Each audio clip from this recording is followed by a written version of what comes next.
If you're experiencing frame stuttering in Apex Legends, there are several adjustments you can make to improve your gaming experience. Follow these steps to optimize your settings and enhance performance. Step 1. Update graphics drivers. Ensure that your graphics card drivers are up to date. Visit the manufacturer's website, NVIDIA, AMD, or Intel, and download the latest drivers. This can significantly improve game performance and fix bugs. Step 2. Adjust in-game settings. Launch Apex Legends and navigate to the settings menu. Lower the graphics settings such as texture quality, shadow detail, and anti-aliasing. This will reduce the load on your GPU and help maintain a smoother frame rate. Step 3. Enable VSync and adaptive resolution. In the settings menu, enable VSync to prevent screen tearing and consider using adaptive resolution settings. This allows the game to adjust the resolution dynamically based on performance, helping to minimize stuttering during intense gameplay. Step 4. Optimize system performance.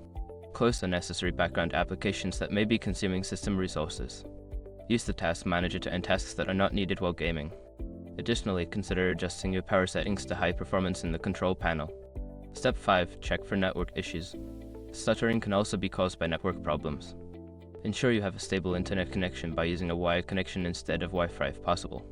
You can also check for any bandwidth-heavy applications running in the background and limit their usage while gaming. By following these steps, you should see an improvement in your gameplay experience in Apex Legends. Enjoy your game.